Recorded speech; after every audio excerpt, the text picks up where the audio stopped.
My blissful gorgeous self, now let me introduce you with Universal Hindu Party Center of India. The most misunderstood and very complex point in the world is to know the Dharma, absolute reality and Bhagavan. Both have been not only ignorantly but foolishly and suicidically mistranslated as religion and God. All problems, all diseases, all sufferings, all terrorism and political chaos and wars are rooted deeply in ignorance of Dharma and Bhagavan.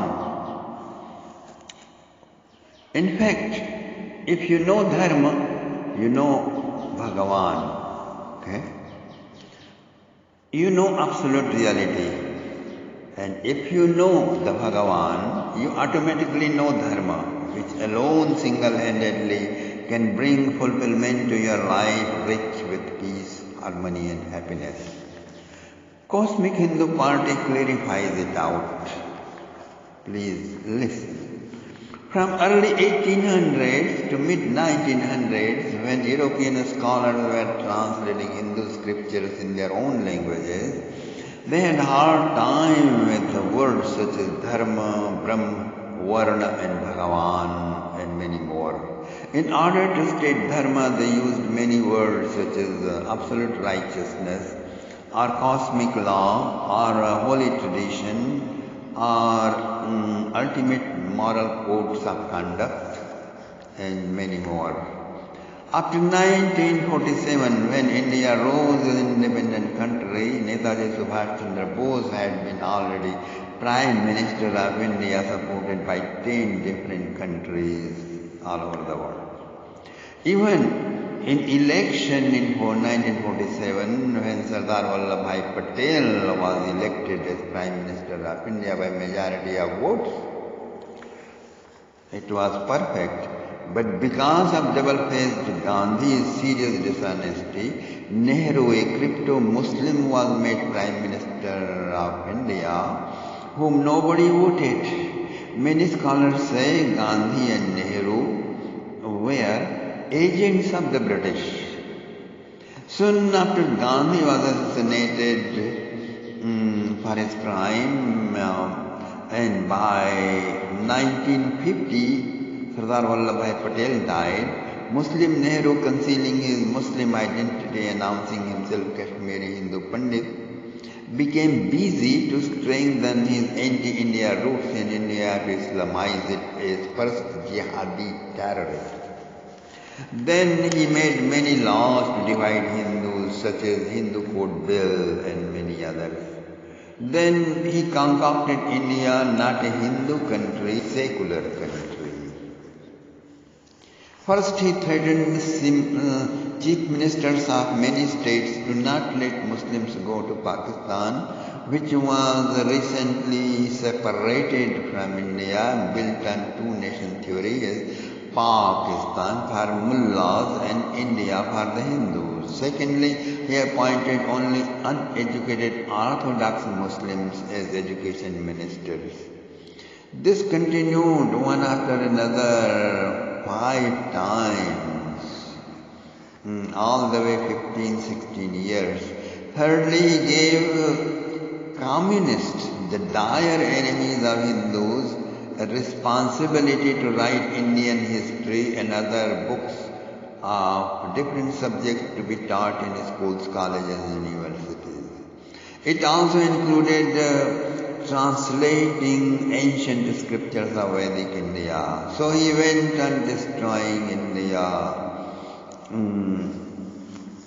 on all levels, and his Qawmi allies mispresenting history, ancient literatures and messages of India to outside world. This is the origin of great pollution of presentation of Indian history outside the world. European scholars were at least hesitant and sensitive in translating the words like Dharma and Bhagavan and tried to explain in whole paragraph. But these communist allies of Nehru did not even bother to think.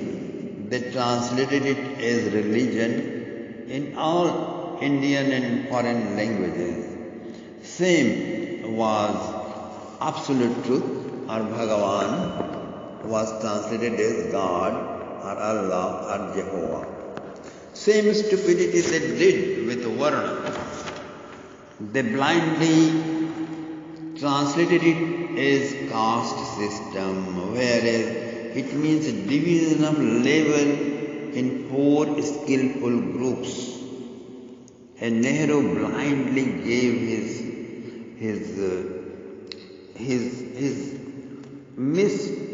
mistranslation. The government stamped and validified it. This way, utter ignorance, mispresentation of India's wisdom started right from India with the government's action and support. After some time,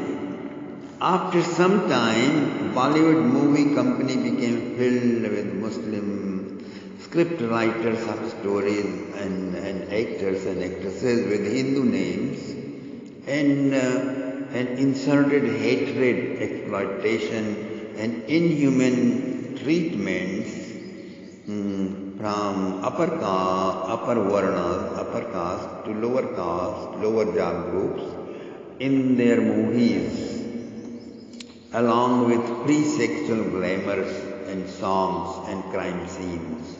Thus large-scale criminalization grew and spirituality was diminishing. And suicidal attempts started everywhere. Spiritual suicidal attempts started everywhere. Government and Christian missionary schools, college brainwashed youths started coming out, becoming government employees, and they were all anti-Hindu mindset, black Brits and Muslim Christian appeasers and admirers. So Sanatana Hindu Dharma has many branches, my dear friend, many holy traditions are, many monotheisms within it, such as absolutists, Yoga Sutra traditions, Universalists, Vedanta tradition, absolutist tradition, Shaiva and Vaishnava and Shaktas and Sauras. Later, these Sauras became Mithras in Europe. They all are introspective and rich with sanskaras of mutual respect and acceptance and feeling equal as divine path co-travelers. Okay? Co-path travelers, they felt with each other. They understand the meaning of Dharma, Varna, Bhagavan and others. But Islam and Christianity are mere political agendas with unscientific faith about earth and creation, with the motto that all must get converted into their belief or get ready to be murdered, or ladies get raped, wealth and land and country to be plundered. And they said, our God is the only God, only true God. If you don't follow, you burn in hellfire for eternity. Muslims and Christians are programmed from birth that outside their faith, all Buddhists and Hindus and Jains and Taoists and pagans and Sikhs, all follow devil, worthy to be hated and terrorized and looted.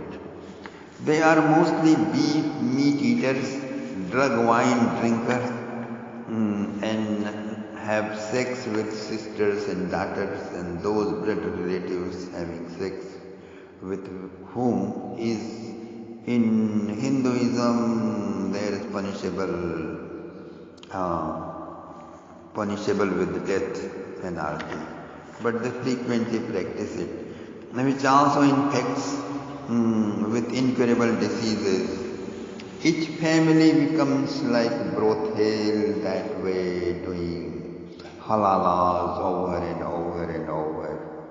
As soon as one is converted, he or she is not guided to do introspection meditations, but immediately recreated to convert others and treat all others as satanic, and doing inquisition. At the same time, these converted flocks unite to convert India into the land of Islam or Jesus. To do that, they come in politics, they become chief ministers and judges and professors and keep on destabilizing the nation.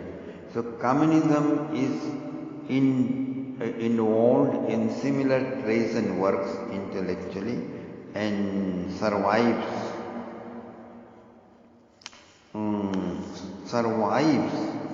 unarrested and unpunished, and they are still like that. Hindu societies and political leaders of India and United Nations organizations should drop the illusion that Christianity and Islam are religions at all. In India, Iran, Egypt, Greece, Italy, China, Japan, Slav and Scandinavian people of Europe were all followers of universalism before Christianity and Islam crept in. Even in cultures of South and North America and African countries, the print of universalism is still visible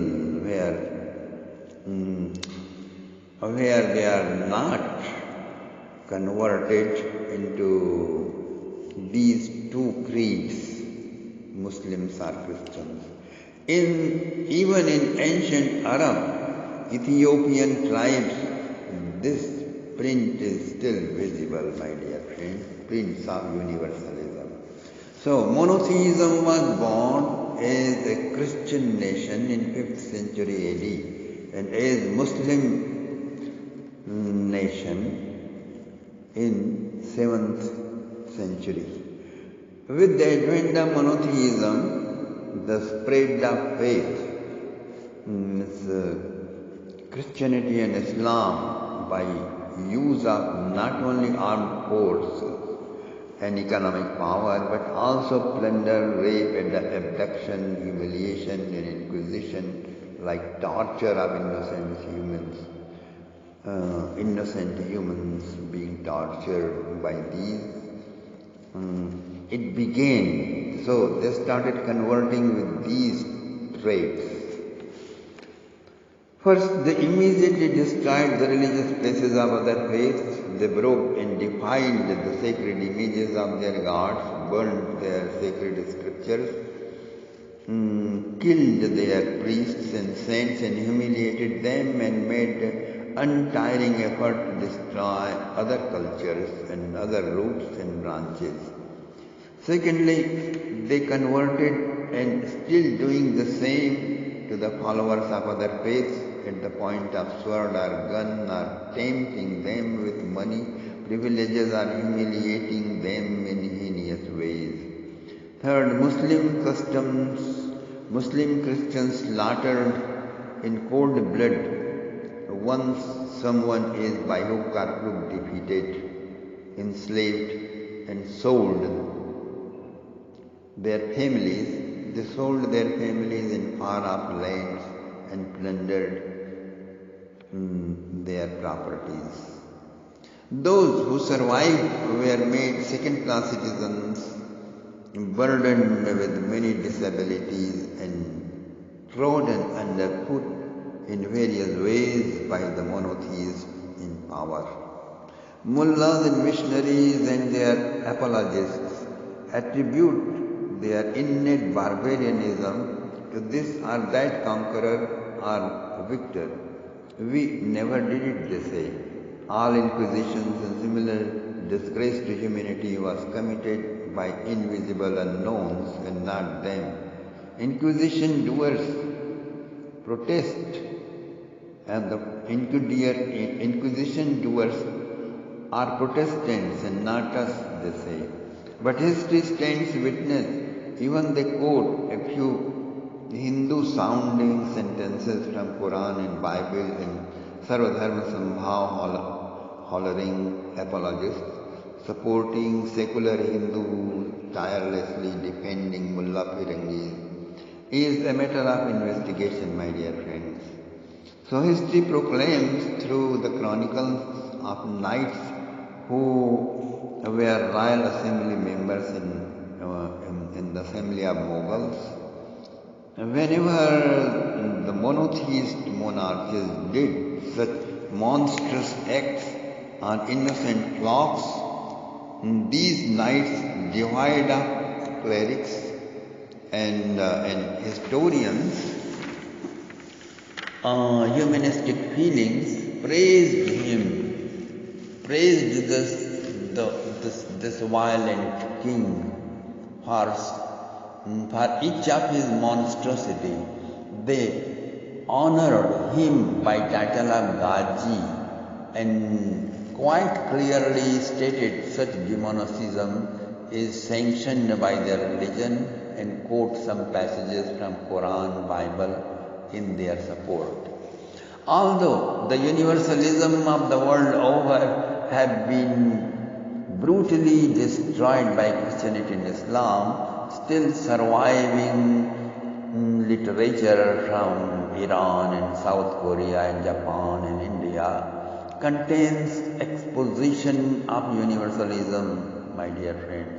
Some are clear and some confused. In India, especially with ashrams and books by the centers of four Shankaracharyas, and their discourses contain the spirit of Hindu Dharma. Following them, anyone can integrate his or her life and make life can be blissful. And they can make their life blissful, my dear friends. Etruscan civilization of Italy, Druids of England, and Mayans of Mexico, and Aztecs of United States followed universalism, my dear friends. According to guidance, education and training among them, there are 7 symptoms of universalism they followed, as well as how Hinduism practiced. Let us know their 7 positions. Just as hydrogen and oxygen are abstract air,